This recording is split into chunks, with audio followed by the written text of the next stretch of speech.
আমরা দেখতে পাচ্ছি এখন দেশের বিভিন্ন স্থানে বৈষম্যবিরোধী ছাত্রদের সাথে মধ্যে স্বার্থের দ্বন্দ্ব, বিবাদ দেখা যাচ্ছে। এই অল্প সময় কেন এটা তৈরি হলো? দেখুন, এটা একটা ব্রডার অ্যাসপেক্ট থেকে আপনি প্রশ্নটা করেছেন, মানে এটার কোনো সুনির্দিষ্ট তথ্য বা কিছু বলেন নাই, কিন্তু একটা ব্রডার অ্যাসপেক্ট আচ্ছা, আমার কাছে আমি দিতে আমি হচ্ছে ধরেন চিটাগাংয়ের ঘটনা। জি জি, এখন বিষয়টা হচ্ছে কি, এখানে একটা রাজনৈতিক সংস্কৃতি আছে। আমরা কিন্তু বারবার বলেছি এখানে রাজনৈতিক জনগোষ্ঠী হিসেবে আমাদেরকে পিছিয়ে রাখা হয়েছে। আমরা এটা টোটালটার আমূল পরিবর্তন চাই, এবং এখানে সুনির্দিষ্ট তথ্যের ভিত্তিতে যেই অপরাধী হবে, যেই দোষী হবে, সেটা অবশ্যই শাস্তিযোগ্য অপরাধ, এবং তাকে ওইভাবে শাস্তির আওতায় আনতে হবে। তাকে পুলিশ কাস্টডি এবং যেই প্রক্রিয়া মোতাবেক আছে সেই মোতাবেক যেতে হবে। কিন্তু এটা হচ্ছে আমাদের এখানে মব ট্রায়ালের একটা কালচার আছে। আমরা মনে করি সেটার চেয়ে এই যে আইন শৃঙ্খলা বাহিনী যে দুর্বল, এই কারণেই আসলে আমাদের সামাজিক এই মব ট্রায়ালগুলো হয়। তার চেয়ে বেশি আমরা যদি এই যে আমাদের কিন্তু ট্যাক্সের টাকায় আইন শৃঙ্খলা বাহিনীগুলো চলে, তো আমরা ওইটা স্ট্রং করার ব্যাপারে আমরা কিন্তু কম কথা বলি। আমরা বেশি বলি যে যেটা মব হিসেবে আমরা যেটা মনে করি সেটার ব্যাপারে আমরা বেশি আস্থা জ্ঞাপন করি। আমরা মনে করি যে যদি যেই দোষী হোক, আইন শৃঙ্খলা বাহিনীকে সুসংহত করা হোক, সেইটাকে জনমুখী করা হোক, সেই প্রক্রিয়ার ভিত্তিতে যেই দোষী হবে সেই শাস্তি পাবে। সেটা তো ভিন্ন জিনিস, আপনি বিচারের কথা বললেন, কিন্তু আমাদের এই যে রাজনৈতিক কালচারের কথা বললেন, তরুণদের কাছে তো আমাদের আশা প্রত্যাশা অনেক বেশি। সেই একই কালচারের মধ্যে যাচ্ছে ছাত্রলীগের, যেটা দেখেছি, বা মানে অন্যান্য মানে পাওয়ার পলিটিক্সে যেটা দেখছি, সে কি একই ধারায় কি যাচ্ছে? একই ধারায় একেবারেই যাওয়া উচিত না। আমি মনে করি যে এটাকে পুরোপুরি আমূল পরিবর্তন, আমরা যেমন স্টেটের ক্ষেত্রে বলছি পুনর্গঠন, সংবিধানের ক্ষেত্রে বলছি পুনর্লিখন, এখানে দ্বিমত করার কোনো সুযোগ নেই। রাজনৈতিক সংস্কৃতি পুনর্গঠন করতে হবে। জি হ্যাঁ ভাই, আপনি এটা বলেন। আসলে আপনার কাছে একটা ছোট্ট একটু কথা, সেটা যে আমরা আজকে পত্রিকায় দেখলাম যে হাসিনার শাসনামলে গত 16 বছরের আন্দোলন সংগ্রাম, গুম খুন, জেল জুলুম সহ রাজনৈতিক দলগুলোর ভূমিকা নিয়ে একটি ঘোষণাপত্র তৈরি করছে বিএনপি। কি থাকতে পারে, কি হবে? ঘোষণাপত্র এখন ভাষাটা কি আমি বুঝি না, আমি দেখি না ওইভাবে।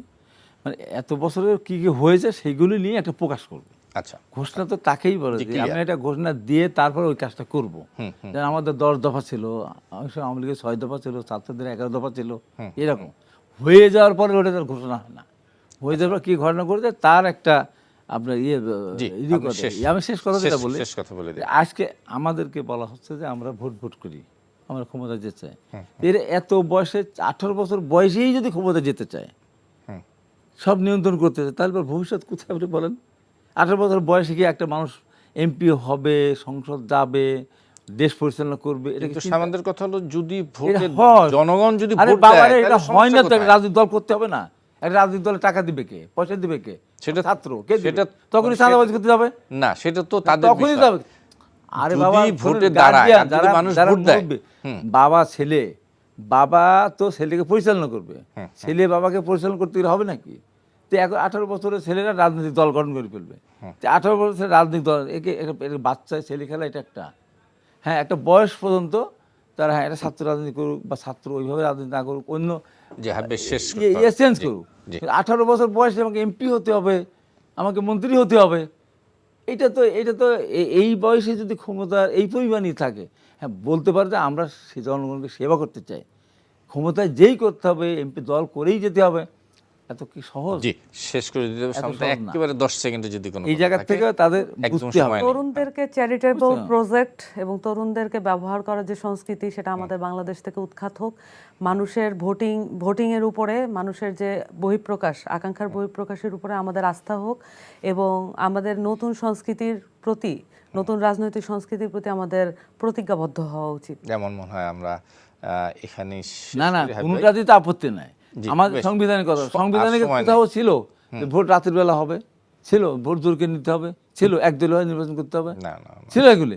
সংবিধানের দোষ না, দোষটা করেছে আমরা সংবিধানকে নিয়ে যারা আমরা অব্যবহার করছি। আপনি কষ্ট ওই জায়গায় যেতে হবে। আপনাকে অনেক অনেক ধন্যবাদ। সামান্তা শারমিন, আপনাকেও ধন্যবাদ।